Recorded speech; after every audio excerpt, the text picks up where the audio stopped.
los cocos gram positivos, los principales géneros que causan patologías en el humano, como son estafilococos, estreptococos y enterococos.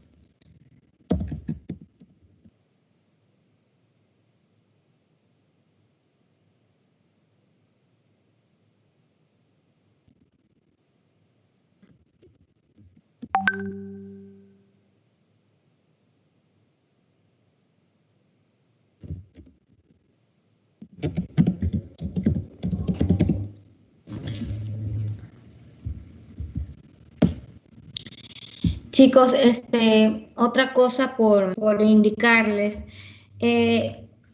ustedes todos ya tienen los grupos de tutorías y de exposiciones, ¿verdad? No ha entrado nadie más está Sí. con tareas pendientes. Otra cosa, Doctora, que quiero que, dígame. ¿se acuerda que estuvimos conversando sobre el estudiante nuevo? La verdad, he tratado de comunicarme con él y hasta el momento no he sabido el paradero de él. No hay. Bueno, entonces si no hay, si no hay nadie nuevo, bueno, entonces ya todos tienen sus grupos de tutorías y de exposiciones asignados, ¿verdad? Bien, entonces vamos a continuar con la clase de bacilos gram positivos no esporulados que nos habíamos quedado, y nos habíamos quedado hasta el género Zucamurella, ¿verdad? Zucamurella es un bacilo gram positivo que está formado por Doctora, bacilos irregulares. Dígame. disculpe, pero no estoy proyectando las diapositivas. Ay, perdón. Doctora, termina grabación. ¿será que puede grabar? Ajá. Iniciar grabación. Yo no sé por qué solo con ustedes me sale el icono de iniciar grabación y con el resto no. Nosotros paralelos. Ya.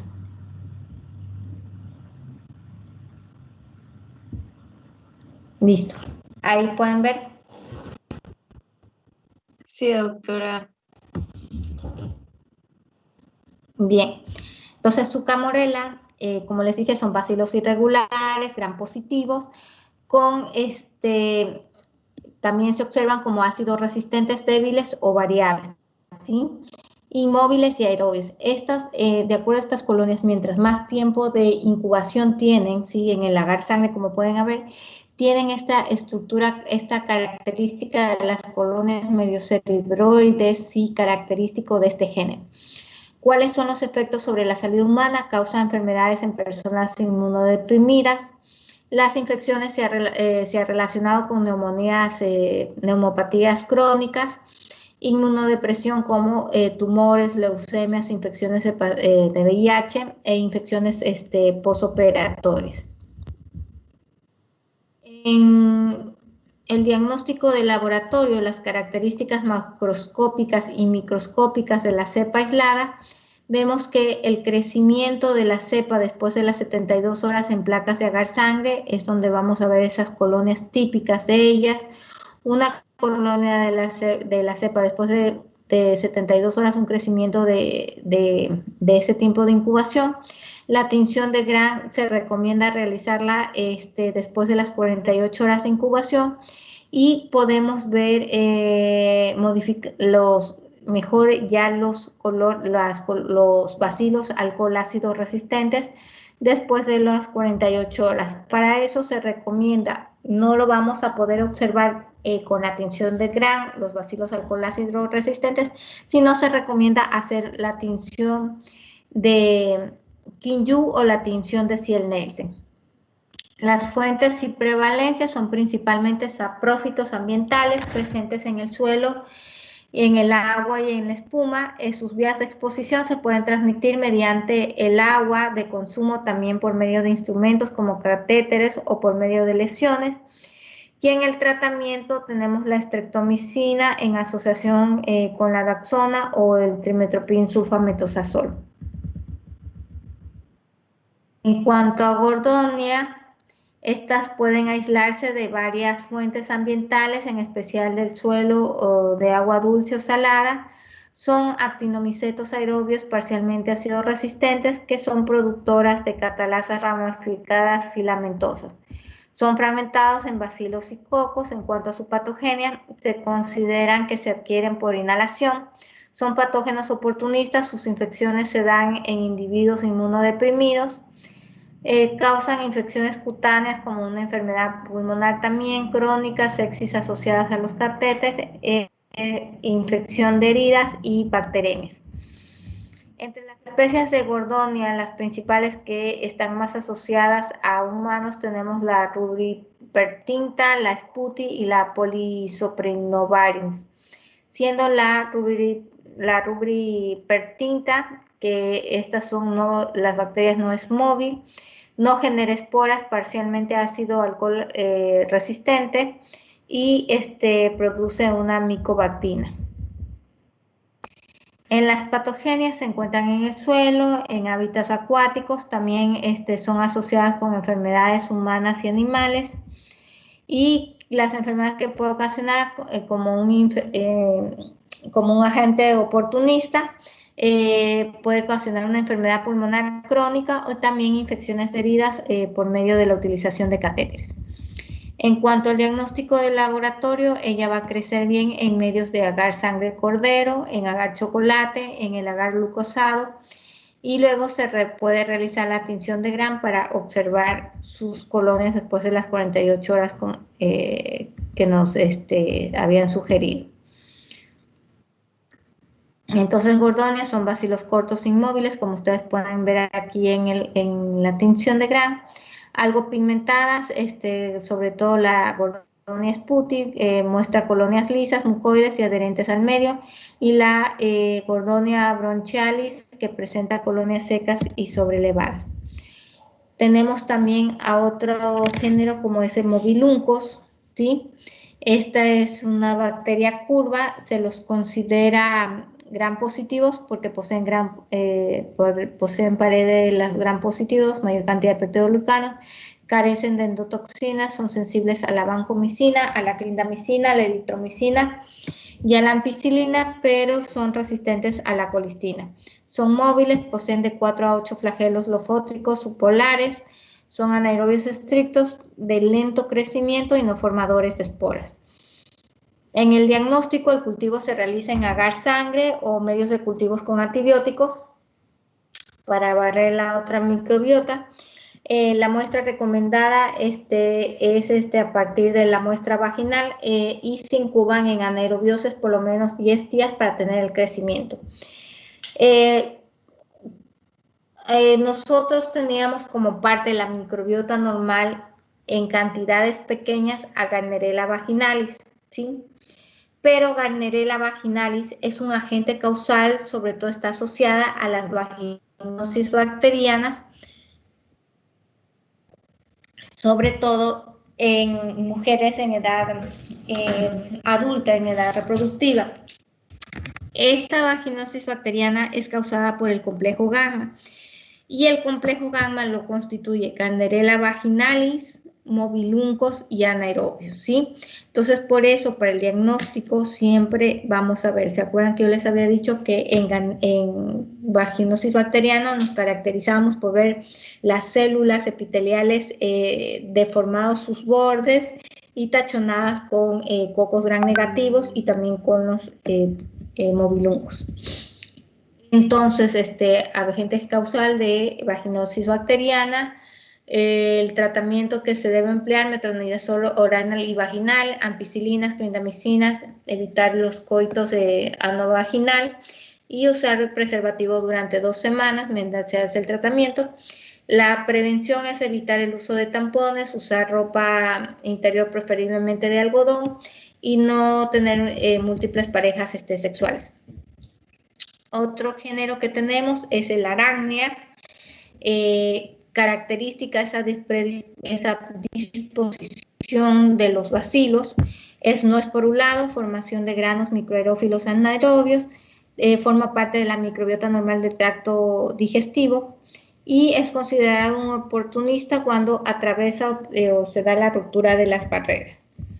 En cuanto al diagnóstico, el cultivo se lo realiza en el agar sangre y también se realiza la tinción donde yo voy a ver la presencia de bacilos alcoholácidos resistentes. Este es un agente infeccioso, la Arachnia propionica. El microorganismo es sensible a las penicilinas, pudiendo usarse tanto la doxiciclina en caso de alergia o resistencia. Otras opciones incluyen tetraciclina, eritromicina, clindamicina y cefalosporinas. A manera se requiere de un drenaje quirúrgico. En la prevención es ningún excepto el mantenimiento de una buena higiene dental que reduciría el riesgo de infección alrededor de los dientes. Porque puede llegar a causar abscesos dentales.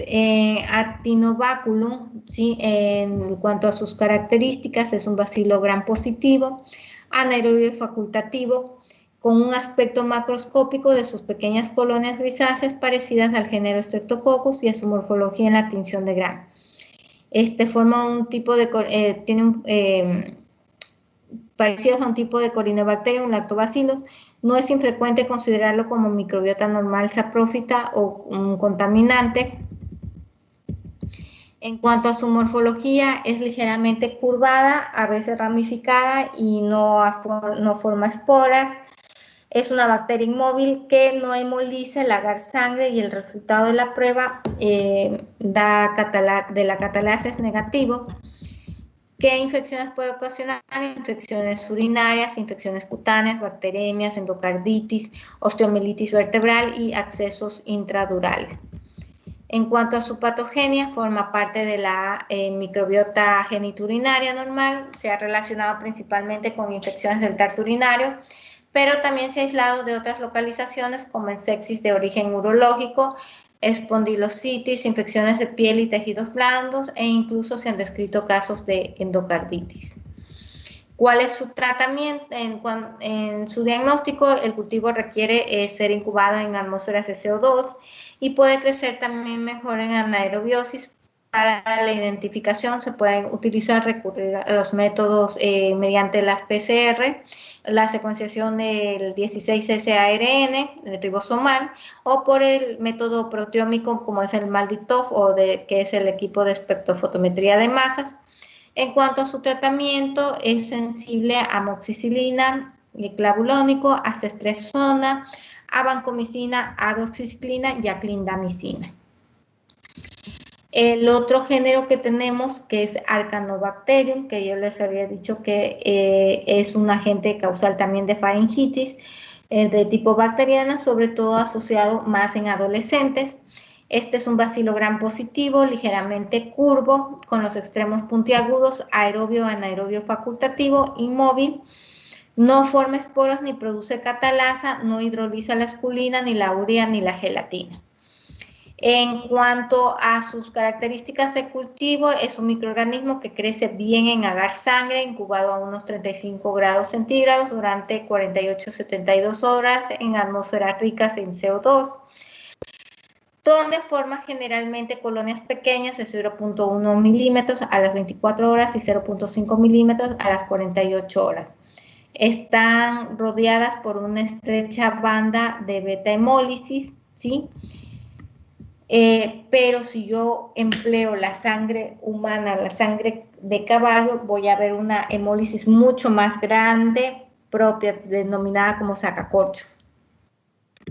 En cuanto a la epidemiología y patología, el hemolítico, Arcanobacterium hemolítico, que se ha aislado sobre todo en muestras de exudado faringoamigdalina, y de infecciones de piel donde produce úlceras crónicas asociadas con frecuencia a la diabetes. Este microorganismo sintetiza toxinas activas como la beta-hemolicina, la fosfolipasa D y la neurominidasa que parecen ser responsables, que son responsables del daño tisular y del exantema que puede acompañar a la faringitis. Un paciente que estemos sospechando una faringitis por Arcanobacterium hemolíticum van a tener exantema característicos, ¿sí? En sus extremidades y en el tronco. En cuanto a la morfología, las colonias podemos distinguir dos biotipos, el liso y el rugoso. El biotipo liso se caracteriza por colonias blanquecinas de perfil bien definido, rodeadas por una zona moderada fuerte de beta-hemólisis, mientras que el biotipo rugoso es menos frecuente, alrededor del 25%, y da lugar a colonias grisáceas cercas de perfil irregular.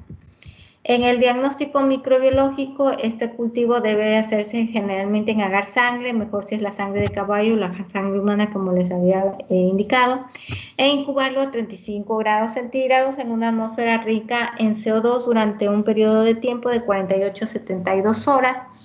La identificación debe realizarse siguiendo los criterios de Krebs y Hollis, que incluyen la beta-hemólisis en el agar sangre, la tinción de Gram, la producción de la catalasa, la reducción de los nitratos, la producción de la ureasa, la hidrólisis de la gelatina, la motilidad, el test de CAM, la fermentación de la glucosa, de la maltosa, sacarosa, manitol y la silosa, ¿sí? Y estas son las colonias típicas de Arcanobacterium hemolítico, donde alrededor vamos a ver su hemólisis.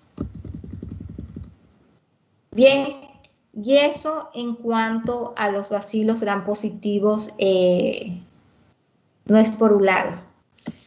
Por otro punto, como les había dicho,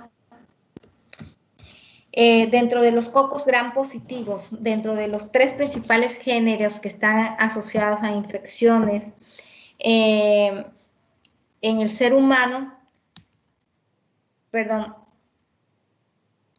tenemos tanto a estafilococos, a streptococos y a enterococos. El género estafilococos, ¿sí?, se caracterizan por ser cocos gram positivos, como ven aquí en la foto, en grupos, ¿sí? Los puedo tener también en forma de tetradas, en forma de diplococos, pero siempre en esa predisposición de asociarse, de acumularse, o también las conocemos como racimos de uva. Esta, en cuanto a su taxonomía, proviene del reino bacteria, del filo Firmicutes, de la clase Bacilli, del orden Bacillales, de la familia Staphylococcus y del género Staphylococcus. Estas se caracterizan por ser células ovaladas, al observarse aisladas cuando se dividen, permanecen unidas a otros o no, y como les dije ya la forma de tetrados diplococos. Provienen del griego estafilo, que significa racimos de uvas, y del coco, que significa gránulos, reconocido en 1878 por Koch. Y es Pasteur en 1880, donde ya las obtienen por sus cultivos, podemos visualizar este microorganismo. Miden de 0.8 a 1.3 micras, crecen fácilmente en todos los medios, casi todos los medios, ¿no? Con gran rapidez crecen a 37 grados centígrados, son polisacáridos, tienen proteínas antigénicas y péptidos glucanos abundantes al ser unas bacterias gram positivas. Son aerobios y anaerobios facultativos, no poseen esporas, ni pilis, ni flagelos, pero sí se caracterizan por tener su cápsula, ¿sí?, que es una de las principios fundamentales para dentro de sus factores de patogenicidad. Otros factores de patogenicidad tenemos como las adhesinas, las coagulasas, las lipasas, las enzimas, ¿no? Las dianurinasas, las nucleasas, tenemos las enterotoxinas de foliatinas, las exotoxinas pirógenas. Y dentro de sus propiedades tenemos que, en cuanto a las fisiológicas, son más resistentes al calor y hasta cierto grado a desinfectantes, son resistentes a la desecación, se conservan infecciosas por periodos prolongados de tiempo, son sensibles a los antibióticos para bacterias gram positivas y propensos también a desarrollar resistencias. Entre las bioquímicas, sus propiedades tenemos que fermentan lentamente varios tipos de carbohidratos, forman pequeñas cantidades de etanol y dióxido de carbono. La fermentación del manitol tiene significación diferencial y la gran mayoría, dentro de las que están dentro de los estáfilos coagulasa positivos, estos serán los que coagulan el plasma. ¿En qué medios de cultivos me van a desarrollar estafilococos? Estafilococos van a crecer bien en agar sangre, chocolate, en agares nutritivos como cerebro, corazón, infusión, el agar triticasa soya, el agar nutritivo, en agares como el manitol salado, el agar Bayer Parker, el agar sangre con ácido nalidícico, y en caldos nutritivos como el cerebro, corazón, infusión y el casoy. ¿Qué pruebas puedo realizar para la identificación de ellos? Partimos entonces de primero de realizar la tinción de Gram, la observación de la tinción de Gram. Luego de esto, cuando yo veo cocos Gram positivos y cuando ya veo que me creció en mi colonia en agar sangre, realizo de esa colonia, hago la primera prueba, que es la prueba de la catalasa, que esta se trata de colocar en el portaobjeto una gotita del reactivo del peróxido de hidrógeno, ¿sí? Y luego primero coloco la colonia y luego la gotita del peróxido de hidrógeno. Si yo veo ahí la producción de efervescencia, la producción de burbujas, significa que la prueba es positiva, que es en el género de los estafilococos, y esto se da porque se desprende el agua y oxígeno, ¿sí? Bien, entonces la segunda prueba que procedo a realizar es la prueba de la coagulasa. La prueba de la coagulasa se emplea plasma, idealmente en las técnicas deberían emplearse el plasma de conejo, pero al no disponer de esto nosotros utilizamos el plasma humano, que es el que viene, el que lo extraemos del tubo celeste, tapa celeste, el que posee para formar, cogemos ahí 0.5 y colocamos la colonia en estudio. Eso hacemos una primera lectura a los 30 minutos, la segunda lectura a las 2 horas y finalmente esperamos hasta las 24 horas para cerrar negativa o positiva la prueba de la coagulasa. Y esto es como la fibrina se desprende en fibrógeno y de ahí va a darse la producción del coágulo. Y finalmente tenemos la prueba del agar manitol salado, también que me virará a diferenciar también tanto a los coagulasas positivos de los coagulasas negativos. Un aureus, que es el que me virará el medio a color amarillo, ¿sí? Cuando tengo por la producción de la enzima de Staphylo aureus. Otra prueba para yo cerrar y decir que sí estoy frente en el género, por ejemplo, pensar en un Staphylo aureus, es aumentar una prueba que se denomina la prueba de la DNasa, que me tiene que dar positiva. Cuando yo ya cierro todo esto de las pruebas positivas, manitol salado positivo, catalasa positivo, coagulasa positivo y DNasa positivo, yo ya le puedo poner el nombre y el apellido Staphylococcus aureus. Aquí está la prueba de la catalasa que ya les expliqué. Los géneros que me van a dar la prueba de la catalasa negativa, que no me van a hacer la producción de la efervescencia del desprendimiento, es el género tanto Streptococcus como Enterococos. Otro género que me da la prueba de la catalasa positiva es el género Micrococcus,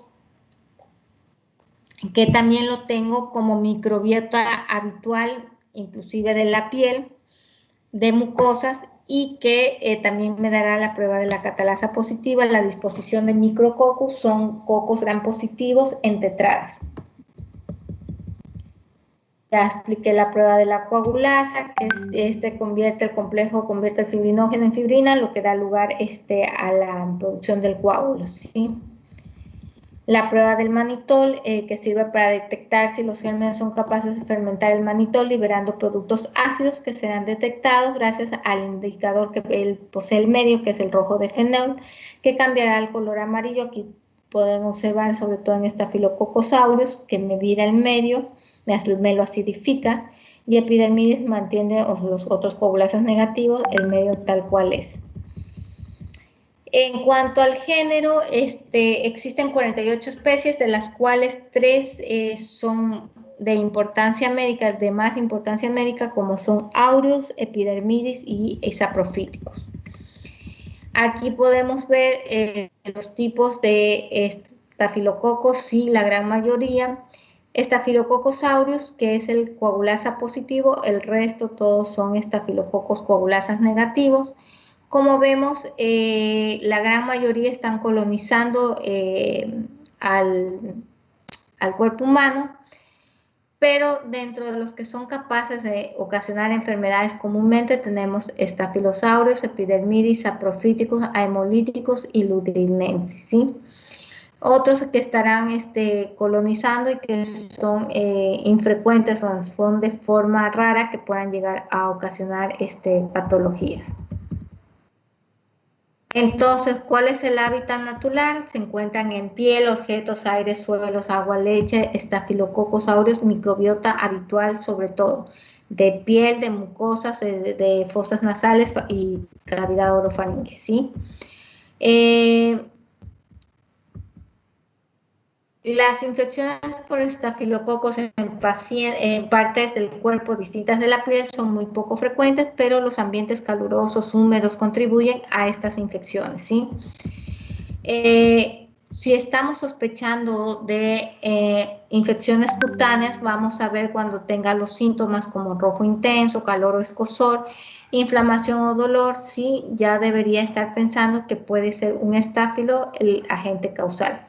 Ellos van a ocasionar furúnculos, antras, furiculitis, piodermitis, impétigo o la piel escaldada. Este es un impétigo característico de esas lesiones, o sea, causan infecciones cutáneas, infecciones profundas y exposición exógena.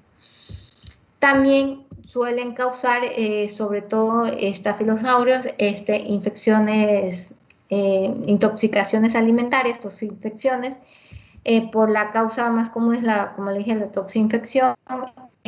Ciertas cepas son capaces de liberar toxinas, que es una exotoxina termostable denominada la enterotoxina, y está más frecuente asociado a alimentos como cremas, natas o quesos en descomposición. ¿Qué enfermedades pueden causar a nivel respiratorio? Sinusitis, otitis, faringitis, no, porque es microbiota habitual de faringitis. Accesos pulmonares o pleurales en el aparato digestivo van a ocasionar enterocolitis, accesos del hígado, peritonitis. En el sistema nervioso central pueden ocasionar meningoencefalitis. A nivel del aparato urinario, cistitis, prostatitis o nefritis. Afectan al aparato musculoesquelético causando osteomelitis, artritis o miositis, y afectan al aparato cardiovascular que pueden causar patologías como endocarditis, miocarditis, pericarditis e inclusive a los ojos, que pueden ser agente causal de conjuntivitis o de foliculitis de párpados. En cuanto al tratamiento, los estafilococos desarrollaron una rápida resistencia a la penicilina, ¿sí? Hoy en día, la resistencia de estafilococos a penicilina está sobre el 95%, ¿sí? Es alrededor del 95%, o sea que ya penicilina como tratamiento de elección para estafilococos no se recomienda por su alta elevada tasa de resistencia. Lo que sí siempre se recomienda frente a una sospecha del aislamiento de un estafilococos, sí o sí se debe hacer la pesquisa de saber si van a ser resistentes a los betalactámicos o no. Y eso se hace a través del disco de oxacilina o cefoxitina, empleado hoy más ampliamente porque es mucho más estable que el disco de oxacilina. Entonces, pero se reporta igual como meticilina sensible o meticilina resistente. Si estos estáfilos son meticilina resistentes, ¿qué implica eso? Eso implica que van a ser resistentes a todos los beta-lactámicos, ¿sí? Los estafilococos han demostrado gran capacidad para desarrollar también la resistencia a la mayoría de los antibióticos, incluyendo la vancomicina. Hoy en día, gracias a Dios, aquí en el país todavía no tenemos cepas de estafilococos resistentes a la vancomicina, ¿sí? Tenemos sí casos de vancomicinos intermedios o enterovisas, pero no hay reportados todavía en el país resistencia a la vancomicina, pero de igual siempre debemos estar en la pesquisa de este microorganismo. Los problemas asociados con dicha resistencia a los beta-lactámicos han impulsado el desarrollo de las penicilinas sintéticas que van a ser resistentes a la hidrólisis por las beta-lactamasas.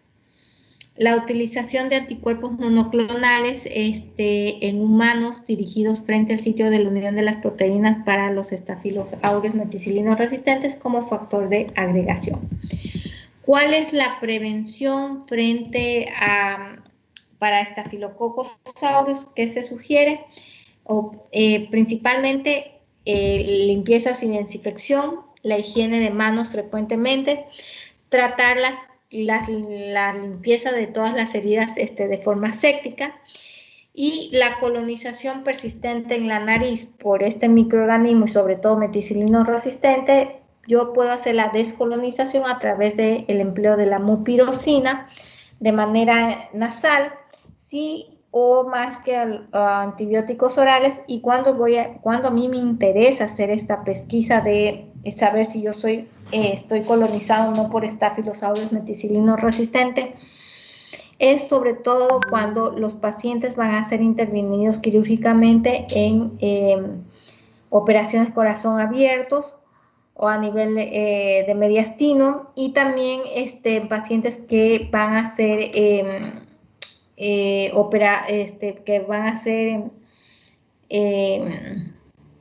a los que se le van a colocar las prótesis, ¿sí? Que van a ser intervenidos para colocación de prótesis. A ellos se debe hacer, antes de entrar a la operación, o sea, días previos, hacer el hisopado nasal para ver si este paciente no está colonizado, para así hacer la descolonización, y fundamentalmente ¿con qué objetivo? Para evitar las infecciones endógenas por este germen. Entonces, estafilococos poseen la proteína A, componente de la pared celular de muchas especies, como Staphylococcus aureus, que se une a la porción FC de la inmunoglobulina, y así es libre de combinarse con un antígeno específico, como podemos observar acá en la gráfica. Ya hablamos de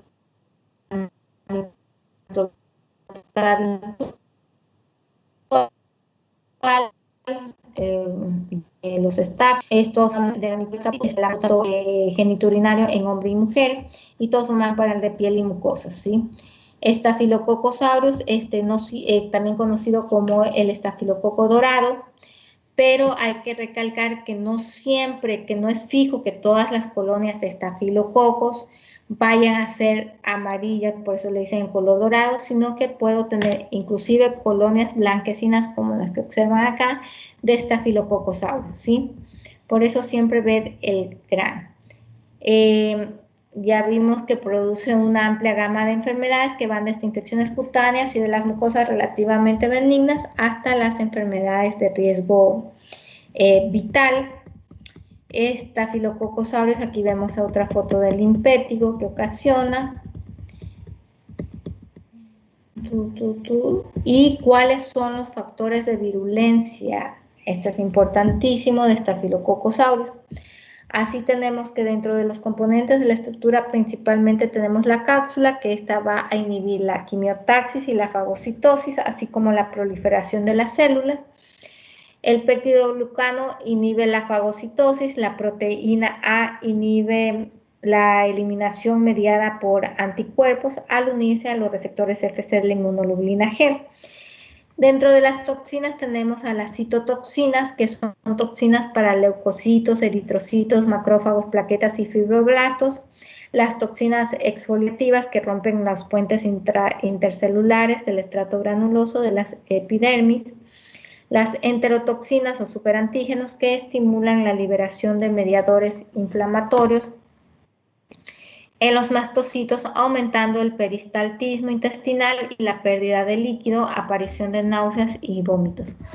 En el síndrome de shock tóxico, como los superantígenos, este produce la destrucción de las células endoteliales, Dentro de las enzimas tenemos la coagulasa, que convierte el fibrinógeno en fibrina, la catalasa, que cataliza la conversión del peróxido de hidrógeno, la hialuronidasa, que hidroliza los ácidos hialurónicos en el tejido conectivo, la fibrinolicina, que disuelve los coágulos de la fibrina, las lipasas hidroliza los lípidos, las nucleasas hidroliza el ADN y las penicilinasas, que hidroliza las penicilinas.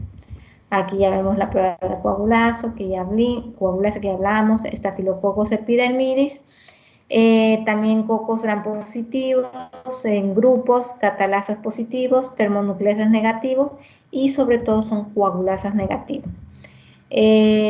Su hábitat, piel y mucosas, puede diseminarse a un sitio normalmente estéril, casi siempre resultado del implante de los dispositivos médicos.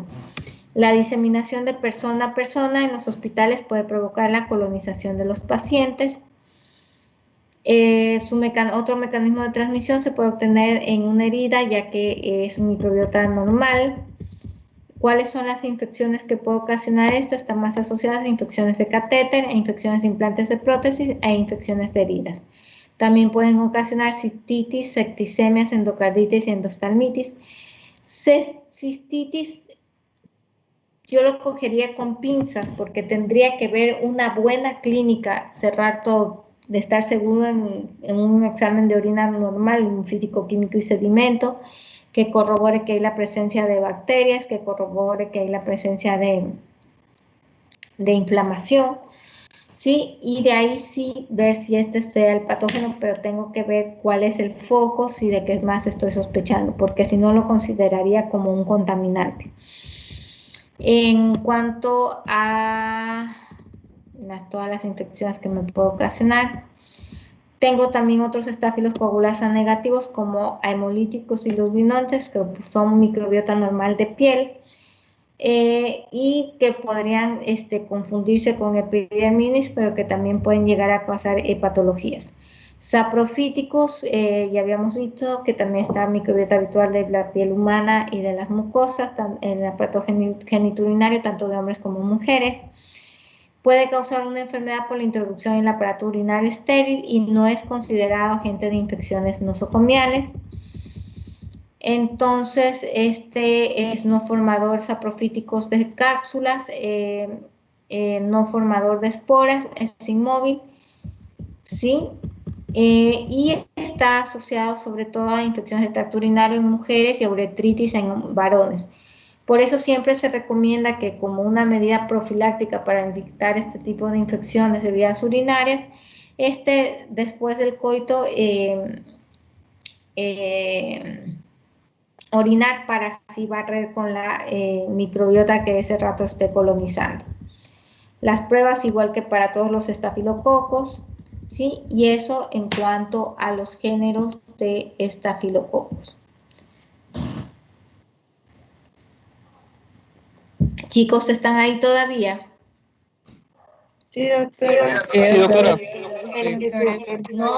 No se olviden de ir leyendo en los capítulos todas las clases que vamos teniendo, porque el examen sale del libro, así que ojo, ¿sí? Bien, vamos a hablar ahora sobre enterococos, el otro género. Anteriormente se lo conoció, se lo clasificaba en el grupo D de Lasenfield serológicamente y se denominaba como estreptococo. Ya en 1984 pasa a ser su propio género de enterococo. En cuanto a su taxonomía, también está en el reino bacteria, en la división Firmicutes, clase Bacilli, orden Lactobacillales, familia Enterococcaceae, género Enterococcus, y dentro de las especies tenemos dos principales que están más asociadas a infecciones en humanos, como es tanto fecalis, Enterococcus fecalis, como Faecium. En cuanto a su biología, son cocos gram positivos en disposición de diplococos, oportunistas, son anaerobios facultativos, la parte de la flora forman parte de la microbiota normal del intestino. Habitan también, pueden estar habitando, colonizando el tracto vaginal, y son capaces de sobrevivir en el medio ambiente, tanto en el suelo, alimentos, aguas y animales. En cuanto a la epidemiología, son causantes de enfermedades nosocomiales relacionadas a la contaminación de las playas también, están por contacto directo e indirecto y tienen un mayor riesgo a personas de bajo tratamiento de antibióticos prolongados. En sus características son organismos facultativos aerobios, esto debido a que prefieren usar oxígeno, pero también sobreviven bien en ausencia de él. Ellos me van a crecer muy bien tanto en una atmósfera de CO2 o fuera de ella. Típicamente exhiben una gamma hemólisis, pueden ser, o sea, sin hemólisis, pero también pueden ser beta hemolíticos, ¿sí? Sobre todo fecios y fecales. Existen de enterococos, existen 40 especies, tipos de especies, pero solo dos son las especies comensales y dentro de esas, como les dije, fecalis y fecium, fecalis que está alrededor del 85 al 90% y fecium del 5 al 10%.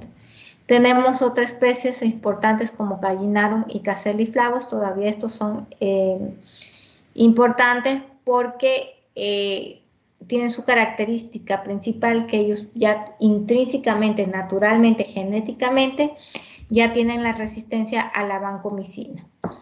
Entonces, en cuanto a su epidemiología, es frecuente encontrar enterococos fecalis en el intestino grueso, acceden a la vía respiratoria y a la superficie cutánea en pacientes hospitalizados con un antibiótico de amplio espectro.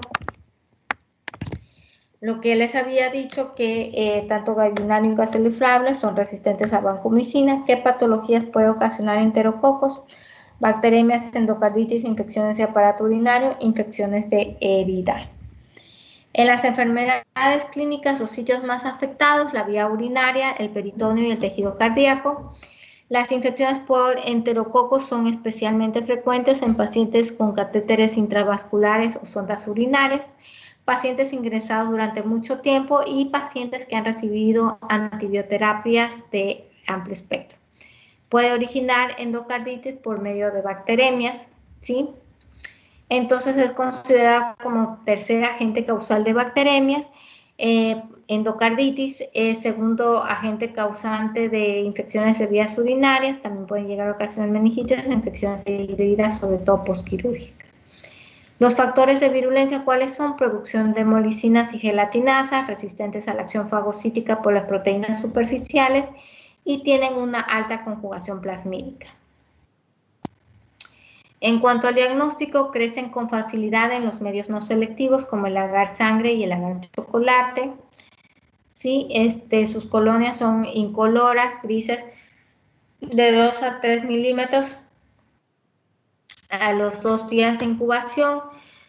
Nosotros decimos que generalmente suelen ser como gotas del rocío, gotitas finas que saben estar en el agar sangre. ¿Cuáles pruebas me hacen de identificación? Tanto el género Streptococo como el género Enterococo se caracterizan por ser cocos gram positivos en disposición de cadena, se caracterizan por ser catalasa negativos, entonces yo necesito una prueba bioquímica que me pueda hacer la diferenciación entre los dos géneros, es la prueba de la bilis esculina, porque este es el medio original. Enterococos se encargan de tener una enzima que va a hacer que el medio me vire a negro, ¿sí? Debido a su enzima esclutinasa, ¿sí? Que esa es propia de enterococos y que a partir de las 4 horas yo ya voy a tener el viraje del medio, ¿sí? Son catalasa negativos, gamma hemolíticos, no siempre, puedo tener beta hemólisis también. Ellos van a tolerar muy bien el crecimiento, van a desarrollar al 6.5% de cloruro de sodio y estaban, como les dije, dentro del grupo de serológico de Lancefield, son el grupo T. ¿Qué tratamiento puedo emplear? Son naturalmente, intrínsecamente, ¿sí? Genéticamente resistentes a cefalosporinas, oxazilidonas, clindamicinas, lincomicinas, cotrimoxazol y aminoglucósidos de bajo nivel. Su resistencia adquirida pueden llegar a tener resistencia a ¿quiénes? A ampicilina o penicilina, a cloranfenicol, a eritromicina, a tetraciclinas, a quinolonas, a vancomicina y tecoplanina, a nitrofurantoína y aminoglucósidos, ¿sí? En cuanto al tratamiento, consiste en la combinación sinérgica de un aminoglucósido y un antibiótico capaz de inhibir la síntesis de la pared celular, como puede ser ampicilina y vancomicina, dependiendo de dónde sea el sitio de infección, ¿no? Se han desarrollado nuevos antibióticos específicamente para el tratamiento de infecciones por enterococos resistentes, tanto ampicilina y vancomicina. Así tenemos linezolida, quinopristina, ¿sí? Que pueden ser opciones de tratamiento.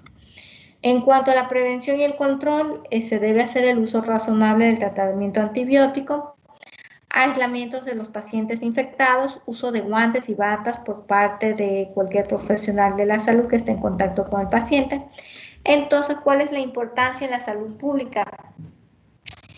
Son la tercera causa más frecuente de infecciones nosocomiales. Decimos que enterococos es el responsable del 10% de las infecciones asociadas a la atención de salud. Son de difícil manejo terapéutico debido a su resistencia de forma natural o intrínseca a varias familias de antimicrobianos. Tienen una alta capacidad para adquirir resistencia frente a la ampicilina, como al cloranfenicol, a la tecoplanina y a la vancomicina. Y la gran capacidad para colonizar pacientes por largos periodos, sobrevivir en superficies inanimadas, colonizar las manos del personal de salud y transmitir resistencias antimicrobianas. Acuérdense que cuando vimos el video de cómo se fue apareciendo la resistencia, cómo va dando, ahí nos hablaban del video que luego de los monstruos que tenían de estafilococos meticilinos resistentes, llegó otro que era el enterococo vancomicina resistente. ¿Y por qué tenemos que cuidar, sobre todo en las unidades críticas?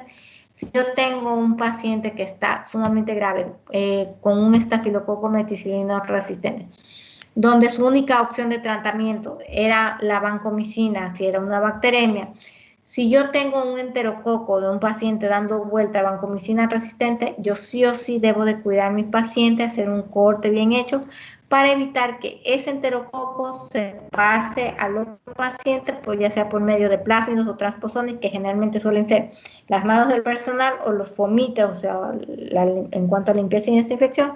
Imagínense, ya si le pasa esa vancomicina resistente, ya no tendríamos opciones de tratamiento. Solo nos quedaría el linezolida, que es un medicamento altamente costoso. Bien, y eso en cuanto al género de los enterococos. Finalmente vamos al último género, como es los estreptococos, ¿sí? En cuanto a su taxonomía, estos pertenecen al dominio bacteria, al filo Firmicutes, a la clase Bacilli, al orden Lactobacilliales, a la familia Streptococcacea y los géneros estreptococos, que pueden haber diversas cantidades de especies, que los vamos a dividir tanto en betalactámicos, que hablo en beta hemolíticos, alfa hemolíticos y gamma hemolíticos. Las especies que causan más comunes infecciones en humanos tenemos a Galactiae, Bovis, Milleri, Mitis, Mutis, Pneumoniae, Piógenes, Salivarius, Sanguinis, Suis, Thermophilus, Víridas, Gallolíticos e Infantarius, ¿sí? Los estreptococos son anaerobios facultativos, cocos gram positivos en cadena y en pareja, se caracterizan por ser catalasas negativos, oxidasas positivos, como les dije, ya proporciona hemólisis alfa, betas o gamma. Alfa, parcialmente la lisis de los eritrocitos, beta, totalmente la lisis de los eritrocitos, y los gamma, que no producen lisis. Esa es la prueba de la hemólisis, la tenemos que hacer sí o sí en el agar sangre. Están subdivididos en grupos según sus antígenos de superficie, que básicamente son los carbohidratos que están en la pared celular. Más adelante ya vamos a hablar. En cuanto a su morfología, in vitro estos se van a observar como cocos en cadena, in vivo como diplococos. La longitud de las cadenas tiende a ser inversa a la adecuación del medio. Así tenemos que las lesiones activas en tejidos, como diplococos o cocos aislados, exudados purulentos de lesiones abiertas y medios artificiales, que pueden ser, vamos a ver la disposición de cadenas.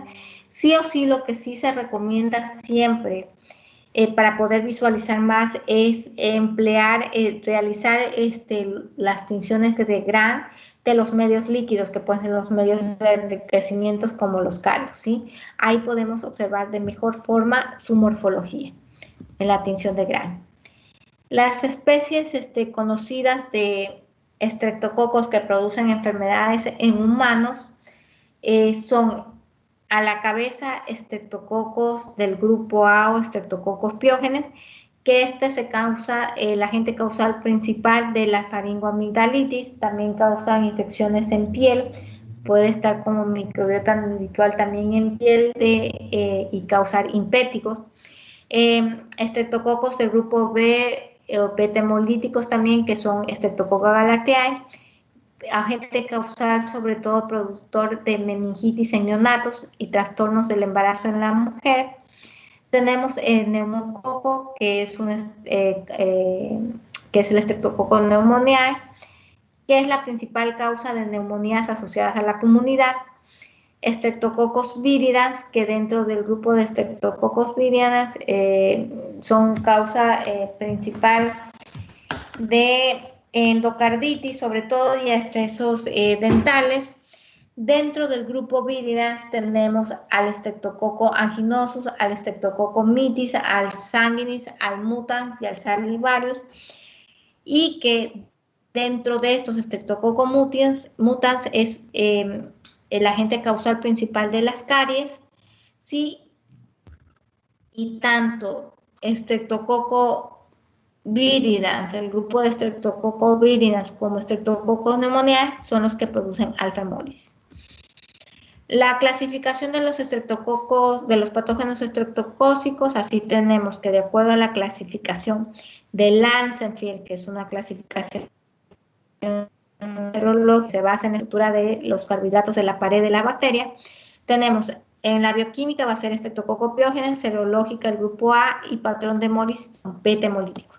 A Galactiae, que es la clasificación serológica del grupo B, que son la gran mayoría beta-hemolíticos, aunque hay un poco número, puede haber un grupo reducido de estos que no causen hemólisis, sean sin hemólisis, ¿sí? Luego tenemos otros grupos de beta-hemolíticos que están en la clasificación bioquímica, que están dentro del grupo Disgalactiae, que dentro están el grupo C y G, que estos también suelen ser de agentes causales de faringitis, aunque en mínima cantidad, menos que los piógenes. Tenemos al grupo anginosus, que están dentro de esa clasificación serológica, pueden estar clasificados en cualquiera de estos grupos A, C, F, G o no agrupables. Son beta-hemolíticos, ocasionalmente pueden estar como alfa-hemolíticos o no hemolíticos. Streptococcus bovis, que se clasifica en el grupo D, ¿sí? Son generalmente alfa hemolíticos, no hemolíticos, o ocasionalmente pueden ser beta hemolíticos. El grupo viridans, que están, no hay una clasificación serológica, no es agrupable, al igual que Pneumoniae, ¿sí? Y estos se caracterizan por ser alfa hemolíticos.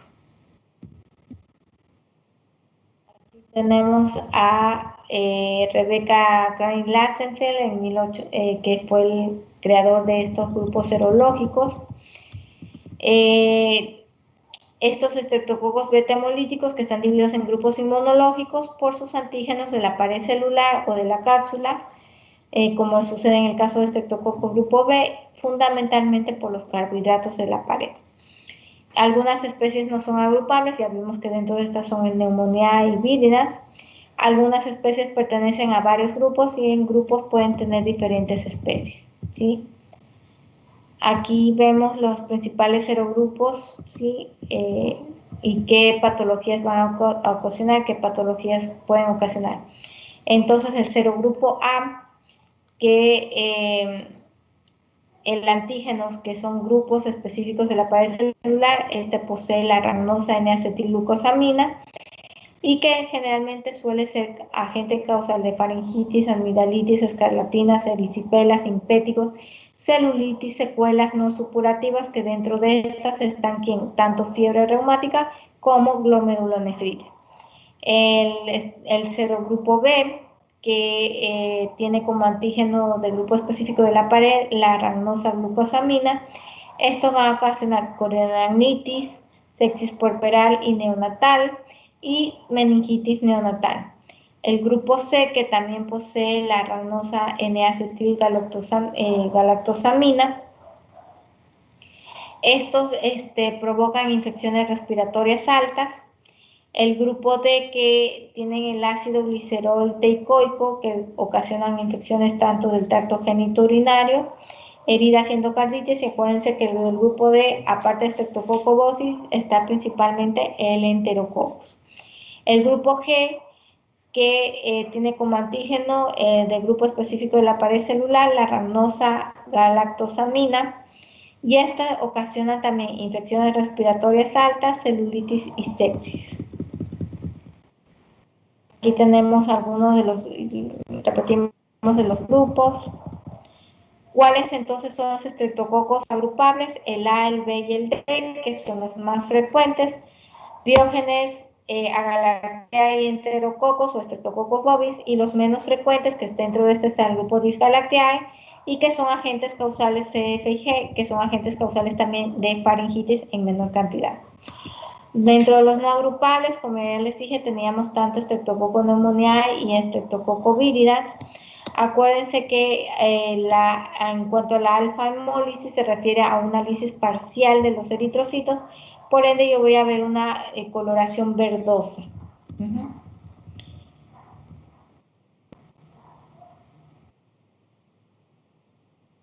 Esto está. Así es como veo. Beta-hemólisis, cuando hay la lisis parcial de los eritrocitos, voy a ver transparente a través de ellos. Este espacio aquí veré transparente. Alfa-hemólisis, color verdosa, porque hay una lisis parcial de los eritrocitos. Y los gamma-hemólisis, que no me va a ocasionar nada de hemólisis. Entonces, dentro del estreptococo alfa-hemolítico ya dijimos que era el Pneumoniae, que causaba también neumonías, bacteriemias, otitis medias y meningitis. Mutas, que es el contribuyente sobre todo en las caries dentales, que también es alfa-hemolítico, dentro del grupo de los Streptococcus viridans, que causan endocarditis y accesos dentales.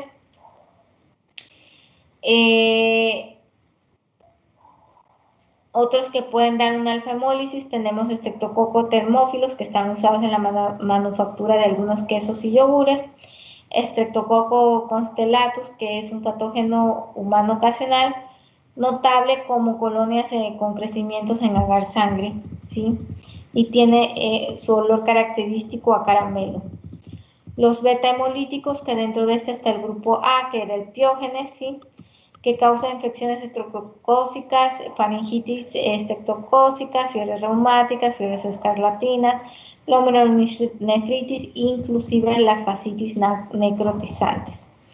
El grupo B, que tenemos Streptococcus galactiae, agente causal de neumonías y meningitis en neonatos, causa bacteremias y causa infecciones puerperales, ¿sí?, en las mujeres. El grupo C, que dentro de este está Streptococcus equi, el cual causa adenitis en caballos, es un Streptococcus zoeepidemicus, que él también causa infecciones en varias especies de mamíferos, incluyendo ganado y caballos.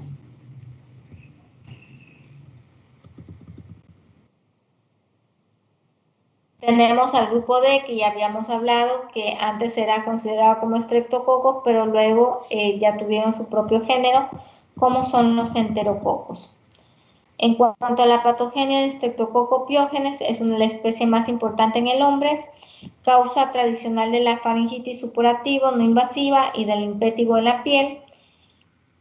Puede llegar también a causar fiebres reumáticas, puede llegar a causar bacteriemias invasivas, el síndrome parecido al shock tóxico, fascitis necrotizantes y afecta sobre todo a todas las edades con un pico de incidencia entre 5 y 15 años, sobre todo en las faringitis. La patogénesis, las adhesinas están presentes en las fimbrias. En la parte externa de la pared celular tiene la adhesión al epitelio respiratorio con la vía fibronectina. El factor F, que es la proteína de unión a la fibronectina, y tiene el ácido lipoteicoico y la proteína F. En la evasión de los fagocitos tenemos la proteína M, que se une al fibrinógeno y bloquea la unión del complemento del peptidoglicano, y la cápsula, que tiene una actividad antifagocítica con colonias mucoides. En cuanto a los factores de virulencia, tenemos la streptolicina O y S, la streptolicina O, que es destruida por el oxígeno atmosférico, demostrable solamente cuando realizamos piques profundos en el medio para la producción, sobre todo si estamos sospechando frente a las faringitis ocasionadas por Streptococcus pyogenes. Tiene la streptolicina S, que es estable al oxígeno, ¿sí? Y responsable de la hemólisis superficial de la colonia, es una toxina, tiene una toxina pirogénica, que es la podemos observar sobre todo en la fiebre escarlatina. Tiene una estreptoquinasa que activa el plasminógeno, digiere la fibrina y otras proteínas, y la hialuronidasa, que va a romper el ácido hialurónico del tejido conectivo. La estreptodimasa, que es una depolimerasa el ADN. Aquí tenemos la faringitis supurativa, agente causal el Streptococcus pyogenes. ¿Cuáles son los síntomas comunes? Dolor a tragar, amigdalitis, fiebre alta, dolor de cabeza, náuseas, vómitos, malestar general y rinorrea. Si ven que esta es, para yo sospechar de una faringitis de tipo estreptocócica, debe haber una fuerte irritación, unas fiebres muy altas de 39 grados por lo menos unos 3 días. ¿Sí? Y eso yo procedo a tomar la muestra siempre de esta parte posterior de la faringe, ¿sí? Hacemos un buen hisopado, siempre con ayuda de un bajalengua para evitar tocar ni lengua, ni paladar, ni úvula, ¿sí? Ni dientes, porque si no voy a contaminar mi muestra. Tenemos a la fiebre escarlatina, característico siempre por esa lengua hinchada, como tipo fresa. Y esta también va a dar como una erupción de la piel característica debido a su toxina eritogénica. ¿Cuáles son los síntomas de la escarlatina? Dolor de garganta, fiebre, cefaleas, escalofríos, vómitos, erupción en el cuello y en el tórax, sensación de aspereza como de papel lija, característico en la piel, dolor abdominal y muscular, desprendimiento de la piel en puntas de los dedos, de las manos, de los pies y de la ingle, enrojecimiento e hinchazón de la lengua, como les enseñé la foto, la lengua, líneas de pastia, o sea, coloración roja intensa en los pliegues que se encuentran tanto en las axilas y en la ingle. Causa una fiebre reumática, donde la etiología, que es una patología después, sobre todo de las faringitis no tratadas, puede dar como consecuencia, la etiología son la proteína M, hace la reacción cruzada con la miocina cardíaca, puede ocasionar una autoinmunidad, y los antígenos de la pared celular, pobremente digeridos in vivo, persisten indefinidamente y ocasionan complejos inmunes que se depositan en la articulación. Otra consecuencia de faringitis no tratada son las glomerulonefritis, que son depósitos de complejos inmunes en el glomérulo renal. La causa, persistencia de antígenos estreptocócicos e infección orofaringea sintomática cuando es portador. Por eso les digo, las infecciones no tratadas. En cuanto a la fascitis necrotizante, son infecciones necrotizantes o gangrenosas etiología típicamente polibacteriana. Conocemos con la gangrena de Melinet, produce necrosis masiva de la fascia subcutánea con erosión de los tejidos subdérmicos. Tiene un cuadro patológico que se acompaña de una extrema toxicidad. En Streptococcus pyogenes, que también puede causar celulitis, esto solo la piel y en parte menor en el tejido subcutáneo aparece afectada por esta infección. También típicamente las celulitis son monomicrobianas o ocasionadas por estreptococos aeróbicos, otros cocos gram positivos, bacilos colineformes, aerobios y clostridios. ¿Cuáles van a ser los tratamientos? Dosis altas de penicilina. En ocasiones se justifica la incisión de la piel con el objeto de disminuir la tensión y prevenir así la necrosis. Pero el desbridamiento radical generalmente no es necesario. Entonces, la fascitis necrotizante, su etiología es polimicrobiana. La infección es muy agresiva con destrucción de todo el tejido subcutáneo. En los últimos 10 a 12 años se registran en diversos países severas infecciones necrotizantes causadas por cepas ultravirulentas de Streptococcus A, lo que la ha denominado la bacteria come carne, la bacteria devoradora de rostros, ¿sí? No sé si ustedes hace un año y medio vieron, estaban las noticias, estaban en Argentina que tenían la bacteria come carne. Se trataba de esta Streptococcus pyogenes, ¿sí? Estas son lesiones que avanzan necrotizantes muy rápido, demasiado rápido, tienen una alta tasa de mortalidad del 30%. Aquí son las noticias de la famosa bacteria come carne. En cuanto al diagnóstico de estreptococos, podemos hacer el diagnóstico clínico, microbiológico, serológico, inmunológico, la serotipificación del aislamiento y la secuenciación genética. En cuanto al aislamiento e identificación, siempre vamos a partir de estudiar colonias beta-hemolíticas características con el crecimiento inhibido por la bacitracina, tienen que ser bacitracina sensibles, y la detección del antígeno del grupo A, que podemos hacerla de forma rápida. Ya les dije que evitar tomar solo la faringe para no contaminar la muestra. Esta es la prueba de la bacitracina. Si ven que tengo el crecimiento de las colonias pequeñitas con un halo hemolítico, pero acá ya me inhibe, ya no tengo crecimiento de estas colonias, o sea que la bacitracina es sensible. Y esto me indica que estoy frente a Streptococcus pyogenes, ¿sí? Puedo realizar, hay un test moderno y rápido que es el Strep test, que consiste en asimismo tomar la muestra de faringe.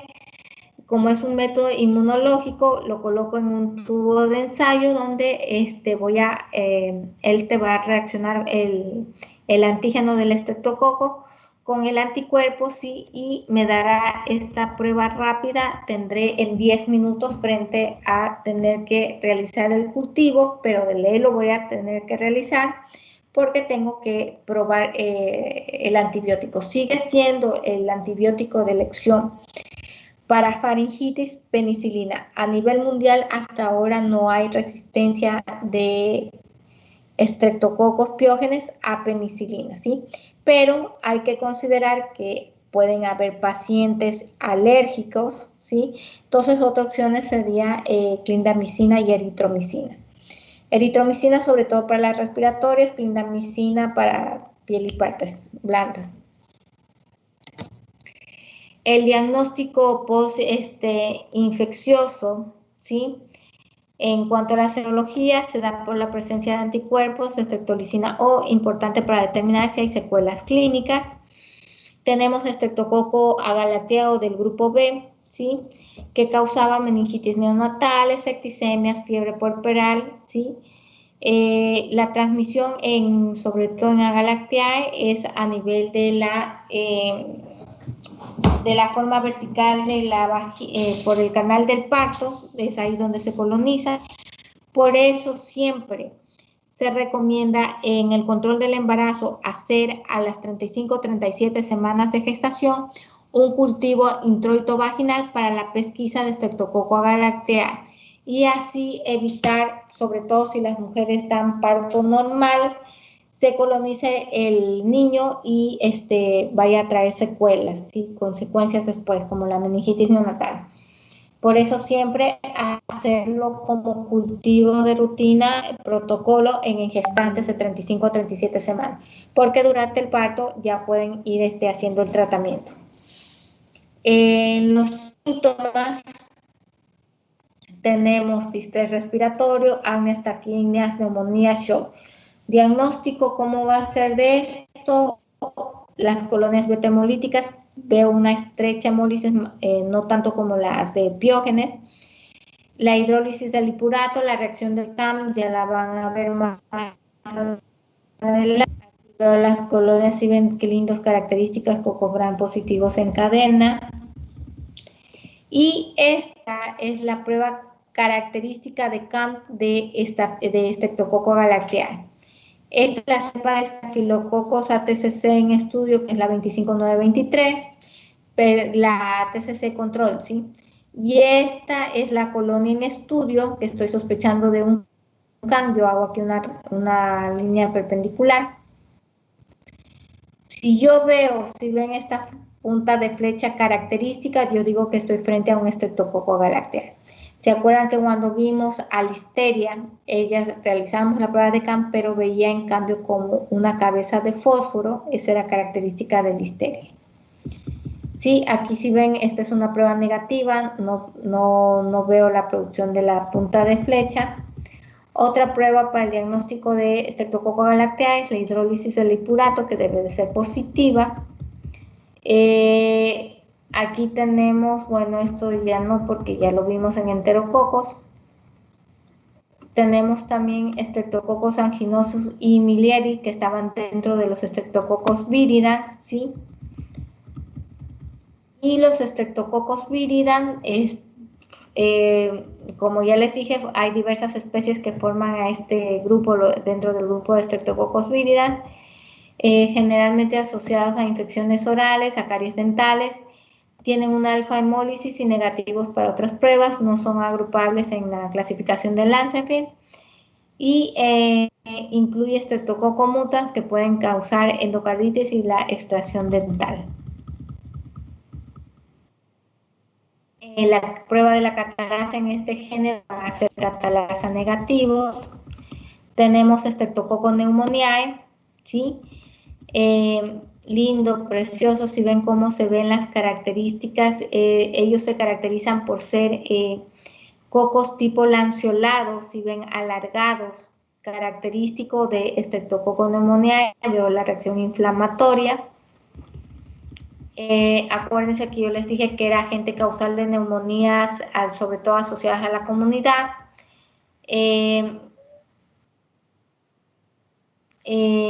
Su tinción directa o detección del antígeno capsular en esputo, puedo hacerla. Crecen bien en agar sangre, en agar chocolate. Tienen la neumolicina, que es la que produce la alfa-hemólisis, degrada los eritrocitos en condiciones aeróbicas.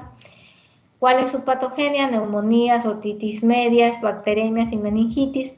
Su tasa de mortalidad en adultos hospitalizados es de alrededor del 14%. En pacientes a riesgo es la transmisión por vía aérea. Las bacterias son aerolizadas a partir de tos y estornudos. Puede ser inhalado e iniciar una infección activa. Debo sí o sí pesquisar Streptococcus pneumoniae en los extremos de la vida, tanto en niños menores de 2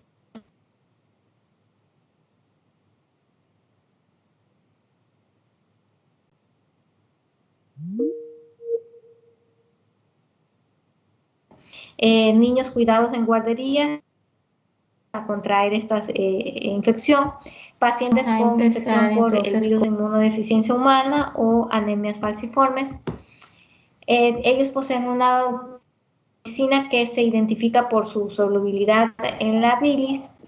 Esta autolicina es una enzima que degrada el peptidoglicano, que es liberada por acción de la bilis sobre la pared celular, y se une a un ácido teicoico que contiene la colina unido al peptidoglicano. La autolicina digiere la pared celular, resultando en una lisis bacteriana. Y si las células son cultivadas con etanolamina en lugar de colina, la etanolamina es incorporada al ácido teicoico y autolisina no puede lisar así la pared celular. Son susceptibles al disco de octoquina, ¿sí? Ya vamos a ver cuáles son las pruebas de solubilidad de bilis, ¿sí? Que es característico, solubles en Streptococcus pneumoniae. Esta prueba del disco de octoquina también me tiene que dar sensible y digo que el crecimiento que yo mido a la mitad del disco me supera de los 9 milímetros. Si ya es mayor de 9 milímetros y tengo una hidrólisis de la esculina positiva, yo puedo decir que estoy frente a Streptococcus pneumoniae. Su cápsula es altamente prominente en cepas virulentas y sus antígenos de carbohidrato varían de la estructura entre las cepas. La cápsula es antifagocítica y la inmunización es primariamente contra la cápsula. Al usar antisueros tipo específicos, la cápsula de bacterias aisladas pueden ser fijadas y se hacen visibles microscópicamente. Eso es lo que denominamos la reacción de Kellum. El hinchamiento de la cápsula, si ven aquí como ven, es en la cápsula la reacción de Kellum. En su patogénesis, esta activa el complemento por su ácido teicoico y da grandes números de células inflamatorias en el sitio de la infección. Por eso veíamos gran cantidad de polimorfos nucleares. El tratamiento, Streptococcus pneumoniae, la mayoría de las cepas son susceptibles a la penicilina, aunque la resistencia también ha aumentado hoy en día a penicilina, al igual que a ceftriaxona, ¿sí? Bien, eso es en cuanto a lo principal de los 3 géneros, ¿sí? De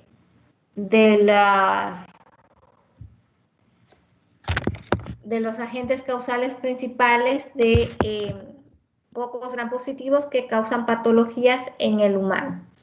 No se olviden, chicos, de revisar el libro, de leer, ¿sí? Porque todo esto van a ser temas de exámenes. ¿Alguna duda, alguna inquietud que tenga? Sí, doctora, tengo una pregunta con respecto a la tutoría. ¿Solo hay que hacer el documento de Word o también hay que hacer un documento en PowerPoint? A ver, la primera fecha que ustedes les puse, que ustedes son el grupo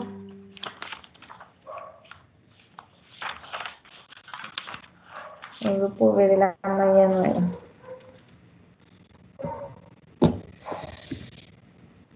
Dime, por ejemplo, tu tema, ¿cuál es? Sepsis extrahospitalaria. A ver, en la malla nueva, que ustedes son, tienen que entregar la fecha de la entrega, de la primera entrega de la parte que es solo el documento, lo tienen que entregar el 25 de noviembre, ¿verdad? Sí, doctora. Pero 2 días después les doy hasta el 27 de noviembre para que en 2 días ustedes suban las diapositivas también. Hasta el 25 me suben la parte que es el Word. Y hasta el 27 ya me entregan el PowerPoint. ¿Sí? Sí, doctora. Otra pregunta con respecto a la exposición, ¿es si solo es PowerPoint o también hay que hacer Word? PowerPoint. Y con respecto a los documentos en PowerPoint, ¿hay que hacerlos con qué tipo de bibliografía? ¿Vancouver o APA? Con